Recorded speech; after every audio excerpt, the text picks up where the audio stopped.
Welcome, everyone. This is a new experiment for us here. I'm sitting on camera with Norm Partin. We're going to be talking about the racetrack. Norm is a Nashville native. Correct me, you're not paid by Bristol. You're a voluntary advocate of the racetrack. That's right. I'm in this for myself. As you described, you grew up in the shadow of the Speedway. So tell us a bit about how you got interested in, I guess, your history in Nashville and what attracted you to the racetrack and why feel so strongly about it. Well, I grew up a block away. So obviously you figured out something was down there. And at the age of 5, I've conned my parents into taking me. And that was the start of a lifelong, not only career, but an attachment to the fairgrounds.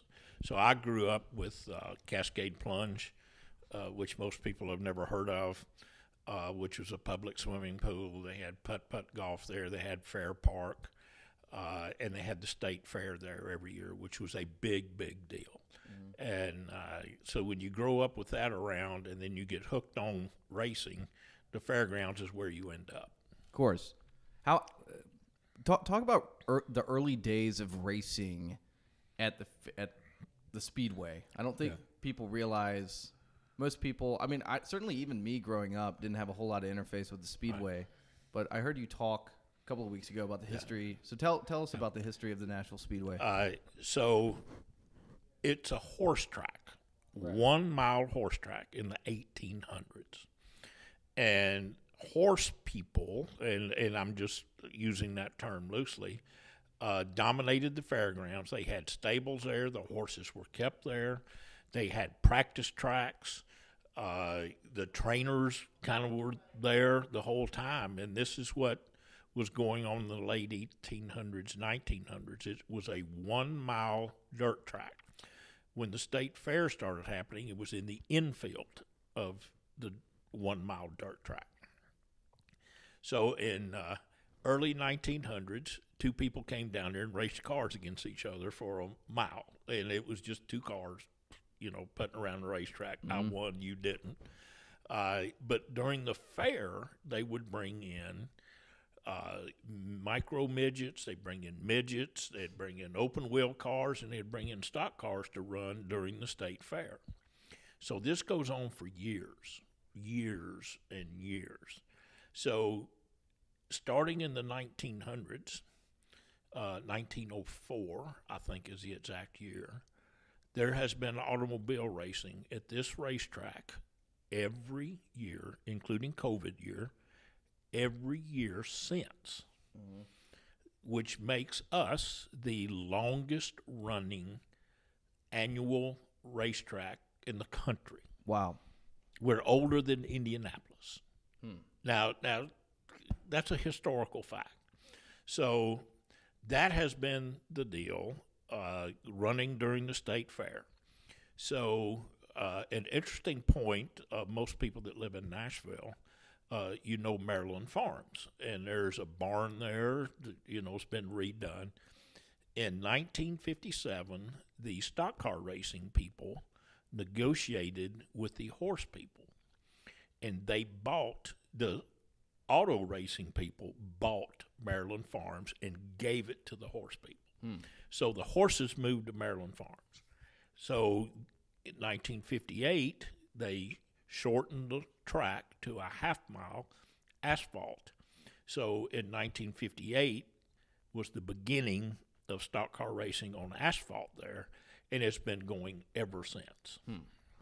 So the racetrack is obviously in disrepair right now. How did we get from 1958 establishing stock car racing at the track to where we are now with it? Politics. The mayor's office since the early 2000s have been working diligently to close the racetrack. People want the property. They claim it to be a nuisance, although if you really get down into the scheme of things, it's not.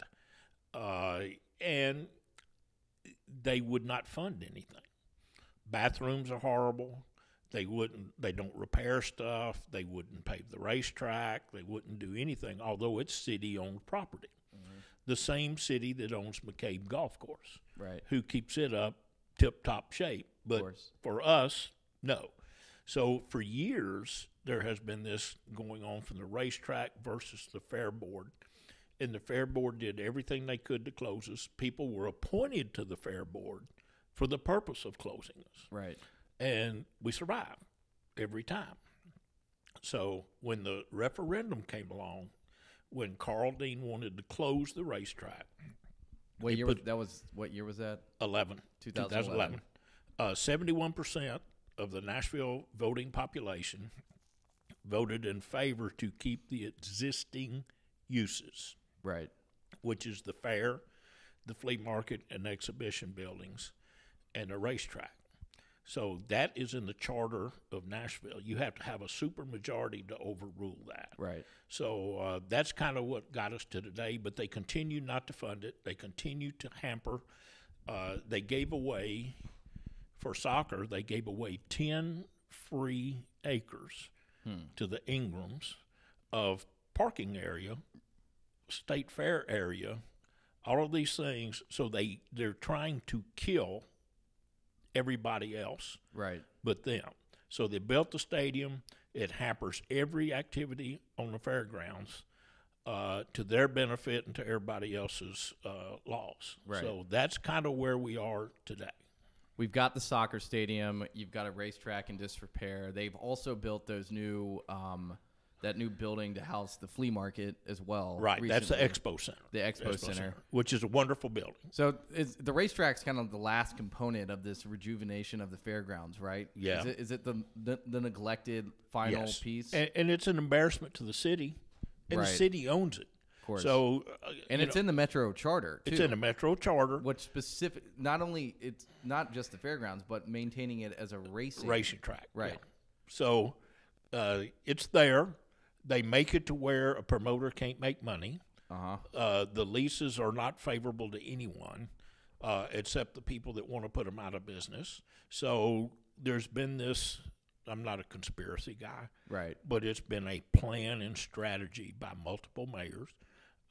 Megan Barry came right out and said, we're going to bulldoze it when she was mayor. And when she was on council, she's the one that wrote the legislation to bulldoze the racetrack. Under Carl Dean's administration, who, by the way, Carl Dean, running for mayor, we sat down with him as the promoter. I was general manager of the racetrack. Talked to him about the racetrack, explained everything. He said, I'm your man. I'm going to save that racetrack. I'm your guy. Well, immediately wrote a check to his campaign contribution, the maximum amount. 6 weeks after he's in office, we're going to tear down the racetrack. After he took the money. Right. He took the money, lied, and then did that. I hope he's listening. Why is the city so opposed to dealing with the racetrack? Like, what is it about the racetrack? It's a political nightmare. When the 2000 election referendum happened, 4 people on Metro Council who were opposed to the racetrack lost their seat in Metro Council. And then you got people in the neighborhood, and we can get into that a little bit later. It's almost comical, right? But they're running around with their hair on fire. 80% of the people in the neighborhood are all for racetrack staying there and being improved, right? And I'd be glad to take you and drive through the neighborhood. You can catch a person walking their dog. You'll pick them out. I will tell you that I have only been told by about 6 or 7 people that they're against the racetrack of 100 people minimum that I've stopped and talked to. So the neighborhood, in my opinion, is got their hair on fire for no reason. We're trying to improve their situation with the sound barriers and reduction of times that cars are on the racetrack. Bristol is doing that for them. Right. You've got this neat little. Let's not pull it up right now. We'll talk specifically about that in a minute. But I just want to try to understand more what it is Do you think it's the kind of clientele that racing attracts that makes local politicians opposed to it? Is it not like a cosmopolitan city set that they want to attract? Like, part of me feels like they just don't like, to put it crudely, they don't want rednecks coming into town and making a lot of noise. So to compete in the pro late model division, which Right. is the highest division, runs on the 5/8 mile track. Runs there right now, too. Runs there right now. Yes, correct. You can hear, yeah. $500,000 investment Right. in shop equipment, tow trucks, engines, tires. It's a $500,000 investment. Right. That ain't no redneck. No, Okay. of course. And if you met the people, they're just regular folks that you would invite to your house for dinner. Now, there's a few that are kind of rough around the edges, but there's some of them that wear a suit and tie to work during the week. Yeah. And race on the weekend the same way some people wear a suit and tie to work and go fishing on the weekend. Mm-hmm. It's no difference. Of course. Yeah. Yeah. They're my friends. I've gotten to know. I go out to the Music City Raceway on Goodlettsville, the drag strip out there. Oh yeah. I've recently gotten acquainted with drag racing and kind of the culture around that. Right. Which is, you have a lot of these hobbyist people that go out there, spend their weekends tuning up cars, and it's a pretty. I can't think of anything more quintessentially American than that. It's like, well, no matter what anybody thinks, the automobile industry built this country. of course, yeah. I mean, the option between automobiles and horse and buggy is pretty extreme, and I can get in my car right now and drive to California if I need to. Yep. And I grew up, and of course I'm old now, but on the weekends I'm under the hood, checking my points and plugs and taking care of my car, waxing it. And that's how I grew up. And there's a whole generation of people that are doing the same thing. Yeah. It's automotive. Yeah.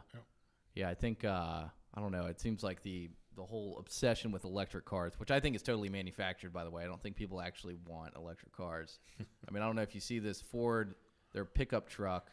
Yeah. They just announced that they were They're cutting dying. production. Yeah, they're cutting dying. production by half on that. Yeah. Costing jobs. Yeah, correct. Yeah. Well, and the big Oval City development outside of Memphis and all that Yeah. stuff. I mean, I think the electric car thing is just a mirage. They're trying to engineer it as a preference. I'll go beyond that. I think it's the biggest mistake this country will ever make. It's up there. Because my grandchildren are going to pay the price Yeah, correct. for what we're screwing up today with electric cars. Yeah. Yes. Okay. Now that we've set the stage. Yeah. So Bristol, how long? So Bristol, I'll try to correct me if I get any of this wrong. Right. But Bristol has been for years now, kind of trying to offer a rejuvenation plan for the racetrack. Yes. And as you've discussed, the political climate in the city, whether it's at the will of the people or not, political brass, I guess, are opposed to this. So Bristol's had kind of a tough time with it. And they put forth a plan last year, this most recent plan. No. This has been going on since Megan Barry. But it's been the same. There the is same a plan approved by the city of Nashville. Right. And here comes the politics. During the Cooper administration, he vowed to do it. Right. So the councilman in that district hates the racetrack. Cool. That's kind of his thing. Colby Sledge, who is I think he just hates cars, but well, he don't like me. But it was his deal that I'm against this racetrack, and the truth never got in the way of his story. I mean, right. He just so to go to Metro Council, which they were ready to do. Gosh, a year ago. Right. We're ready. He delayed the public meeting, which has to, by charter, take place before you bring it to Metro Council. Of course. All right. So they asked him in January. They asked him in February. After him in March or after him in May. He didn't have time to do a public meeting, which takes 2-3 hours out of your time. Of course. Over your life. Mm-hmm. He didn't have time, so he delayed it to July the 27th, which did not give time for 3 readings under the current council. So the election interrupted those 3. So, we can't do it now. We got a new mayor.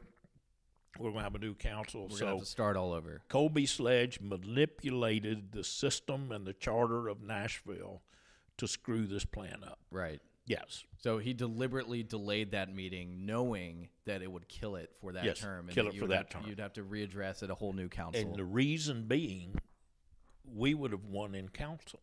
You had the votes? Oh, yeah, had the votes. So he knew we had the votes. Right. Or Bristol had the votes. When I say we, I'm thinking of the racing community, not specifically Bristol Motor Speedway. Right, Make right. that clear. I sometimes get misconstrued with that. But you use the system. When he knew he was going to lose, he used the system to win a battle, postponing the war. Right. If that, using terms that way. Yeah. Of course. So let's talk specifically about the plan. And I guess you mentioned this earlier, but one of the main complaints is concern about noise. And you've got this nice model here of the wall, the noise barrier. Tell us about the plan, what Bristol has in mind. Okay. Let's talk about the neighborhood first. Sure. We'll kill that one first. Right. So when I was general manager of the racetrack, we ran 18 weekends a year. Mm-hmm. Saturday nights, primarily, some Sunday afternoons. The neighbors complained of noise. So when I grew up on Neal Terrace, a couple of blocks away, they were running coupes with no fenders in the front and straight pipes out the side. Loud cars. Loud. Yeah. Loud. Now they're running cars with the exhaust system coming under the car with mufflers. Right. Night and day difference. Of course. Night and day. So they shortened it to 10 race weekends. The Bristol people agreed to 10 race weekends. There's a thing called a track rental. So you own a race car. No, let's take it back. You buy a race car. Right. You want to go racing. So Saturday night, you come down there and suit up, put on your helmet, and you go out and race with people that's been racing for years. How's that going to work out for you? Not well. and they're going to not be happy. Correct. That you don't know what you're doing. Yes. Right? So if you want to start racing, you have to practice. Of course. Joe Montana didn't walk on the field and throw his first pass in a game. Right. Okay. So you also, with weather change, your traction and setup changes from cold to a hot asphalt back to fall where it cools down. There's changes in shock absorbers, there's changes in springs, there's changes in carburation, all of these things. So I want to make a change on my race car. Do I do it 10 minutes before a race? No. I want to run some laps on that. Mm-hmm. So they rent the track. They run like 5 laps at a time. Try this, change that, try this shock, run 5 laps. It didn't work. Let's try another one. So at one point that was unlimited from 3 o'clock until 7 o'clock. 3 o'clock is when Fall Hamilton School lets out. So you couldn't have the race car going while they're in school, although it didn't matter. I sat in the classrooms over there. You couldn't even tell the race. So the neighborhood's mad about the noise and the number of times. So they reduced the track rentals. Right. And they're keeping the same number of race weekends. They are building a sound wall that will encircle the open area around the racetrack. Right. And so most people, as I said when you came in, when I say sound wall for cars, you go look at 440, and they've got they're basically concrete slabs up. Now, a concrete slab deflects noise. Right. So if you're behind it, it deflects the noise like a tennis ball and goes the opposite direction. Of course. So the noise is still as loud. It's just being moved to a different direction. With the sound abatement wall, the sound goes in holes in the wall. There's a sound. I'm going to let you do this. Yeah. And it's very simplistic. Now this is just a model. this is a model. I just love visual aids. Yeah, but I made this, so this you is made not this? official. Oh, wow. So you have holes in here, and the sound goes in. There is foam material right there that you can see. Now, this is basically just foam rubber because I'm the one that made this. It's not the official material. But on the backside, there are no holes. So what goes in does not come out. Of course. That's the point. It's Right. not deflected. It's absorbed. Yeah. Now, people that have been around a TV studio or a radio studio see the sound stuff on the walls. Yep. The It's not dampening bouncing. materials. It's not bouncing in there. It's absorbing. Right. So it is reducing the noise where the wall is by 50% of what is currently there. 50%. Sure, that's all. Now, it's not perfect. Right. By no means is it. It might be 48%. It might be 54%. Sure. But sound is changed by atmosphere, wind direction. It is changed by temperature. Of course.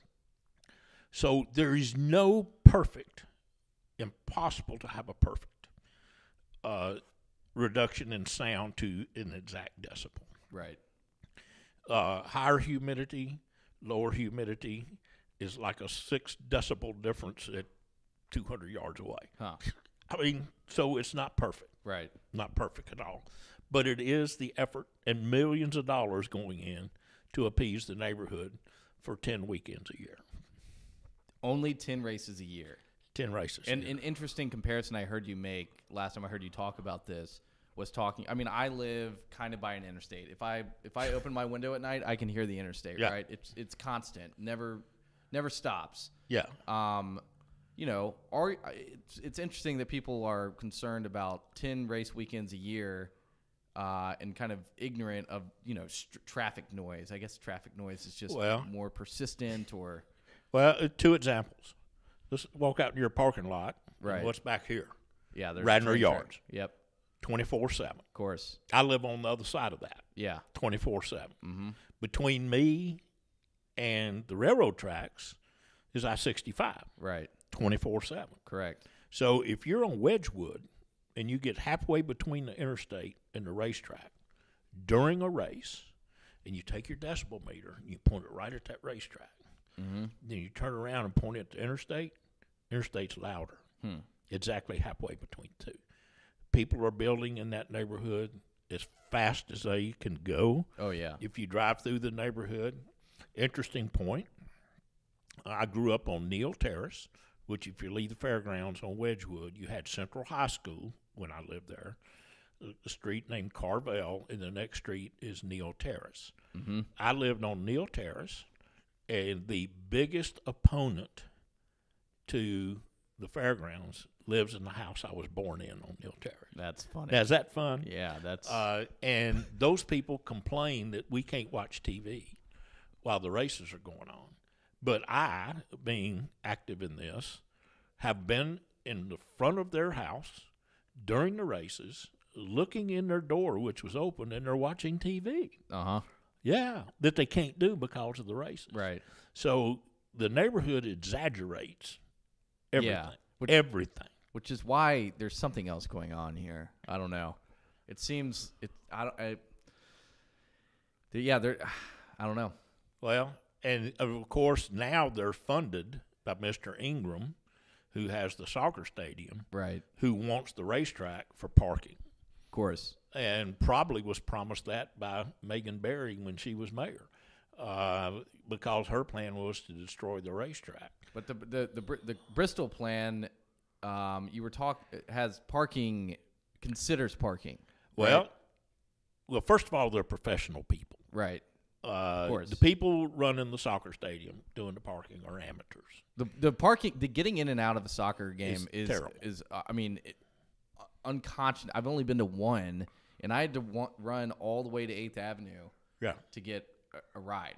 Yeah. It was just jammed up around the stadium. I haven't been back. I mean, I don't know. It's such a disaster. Well, first of all, Bristol people are professionals. And they're car people, so they know how to, Yeah, they have removed from their racetrack 150,000 people in an orderly and mannerly way on a regular basis. Right. In a smaller town than Nashville, that you got to go a lot further to get on an interstate to escape. So what the Bristol plan is one fact. Keep this fact in mind. The city owns that racetrack. Mm-hmm. Nobody else, the city. Right. If you live in Nashville and you're a taxpayer, it's your property. Mm-hmm. It sits next to the 10 acres that was given away to Mr. Ingram to subsidize his soccer stadium.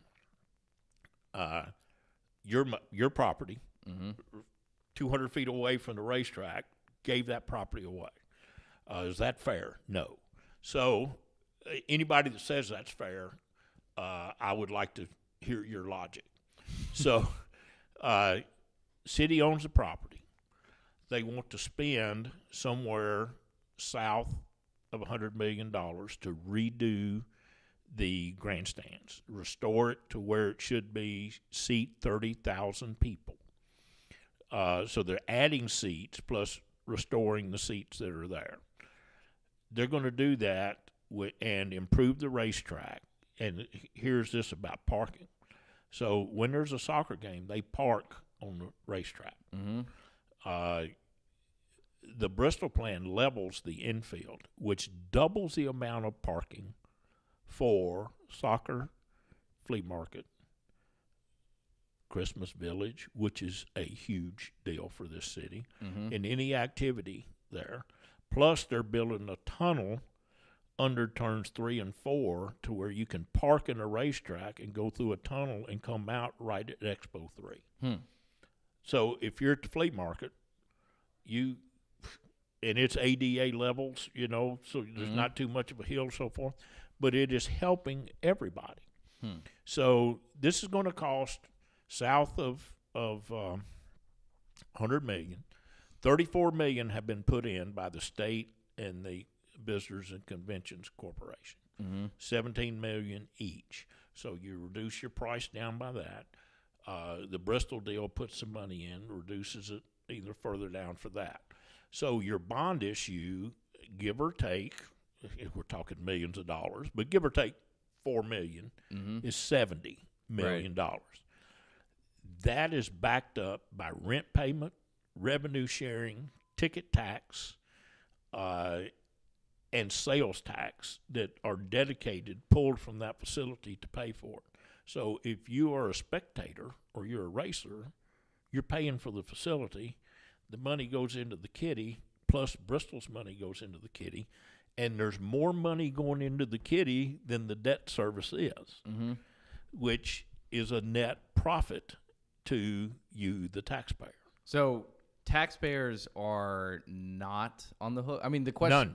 None. No taxpayer dollars. I mean, if we have a COVID year, the rent payment continues, the revenue sharing will be down. Of course, COVID changed the world. Of course. But taking that away, if there's no risk to the taxpayer. If the revenue generated from the track does not meet the financial demands, then whatever that boundary is, then the taxpayer is on the hook. No.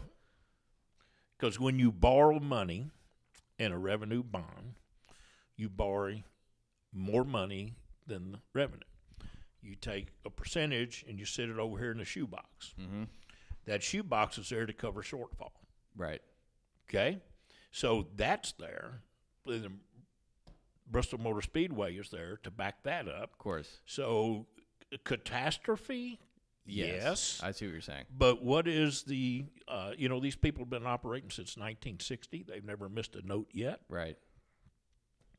So, and for the history, you're familiar with Art Laffer? Oh, yeah. Yeah, okay. So I sent Art a note, say, tell me the failures of revenue bonds. And his staff went to work and researched it. And they found 3. And it was because the city went broke, not the bond issue went broke. So the city defaulted, which in turn defaulted on the, and one was for a hospital and one was for water development plant that they did a revenue bond, that the revenue from your water bill paid it, and then the city went broke and it all fell apart. There's never been a stadium, sports facility, anything of that magnitude ever fail. Interesting. So what are the next steps for the deal? So new mayor and a new council. Right. If we went to council, if the racing community went to the council today, they would win big, because they have been talked to one-on-one without all of the noise. Of course. This lady that's against it so bad says it's a bad deal for Nashville. My question is, what are your credentials to say it's bad, and what is bad? Sure. Yeah. So council people are hearing this. Oh, it's a bad deal. You're not. You haven't done enough public meetings, is what one council person said. They did 47. Some of them online during COVID. 47. That's twice what the soccer stadium did. But yet they say you haven't had enough engagement. They met with some neighborhood groups 2 and 3 times.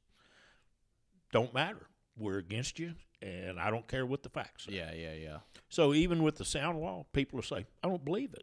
Right. Okay, you don't believe it, but this is probably the highest credentialed sound company in the country. Right. And they've done Nissan Stadium as one of their clients. I mean, it's not like they called somebody here in Flat Rock. Yeah. So, they've done their due diligence. Financially, the state's approved it, the city's approved it. CSL, which is a consulting firm, approved it. They had another one back them up and approved it. The Fair Board approved it. Mayor Cooper approved it. That's a pretty good silence. Correct. What else? Yeah, who else? What else do you need? Right. And that's what's the frustrating part. Now we're into a new mayor. Right. A new staff. So it's kind of like we're starting. You have to start this whole process. Start the process over again. But the deal, and if they're listening, this deal is already done. Right. You can massage this. You can change that. You could put a comma there and change it to a colon. It's there, and it's a good deal for the city that makes money. Right. For the city. Sure. And so it's getting wintertime. Right. And it's going to snow and sleet, and then all of Nashville's going to be bitching about potholes. Of course. Right? Yep. All right. You're bitching about crime. Right. The school teachers aren't getting enough. You don't have enough books. There's the school buses, not enough drivers. Here is somebody with proven record coming to your city, offering you money, saying, hey, we're going to operate this, and we're going to pay you to do it, and you're going to make money. Right. I'm having trouble. The fact that they're not opening their arms and hugs and kisses and let's get this deal done. I mean, it's a better deal than the Titan Stadium. I mean, I think that's well, the Titan Stadium was a horrible deal. Yeah, it was that had to be fixed. Right. They went to the same thing with the hockey. Right. It was and they fixed it. Right. We're coming in and don't need a fix. We're coming in with a better deal than what they've got currently anywhere else. In the case in point, the Sound Stadium, wonderful stadium. I actually went to a game there. I'm not a baseball guy, but went. They did a revenue bond, and they knew they couldn't float the note when they built it. So Metro taxpayers funded the deficit for 2 or 3 years until they could get up and running. Out of your pocket. Yeah, of course. Caused another pothole. Maybe a crime was committed because they didn't have the money to hire a police officer because they were funding that. So in the grand scheme of things, there is nothing better for this city than this deal. And I will stand on that, and anybody that wants to argue with me, bring it on. Well, Norm, that was great talking with you. I think that's anything else you want to add? What can people do if they're interested in this? If you live in Metro or you are a user in Metro. Do you play golf in Metro? Do you work in Metro? What happens in Metro affects you, even if you live in Brentwood or Mount Juliet. I mean, we're all in this together. Right. Call a council person and say, why has this not been done? Don't ask them anything other than, why are we not doing this now? That's the question. Right. Now, they've been 4 mayors in 5 years.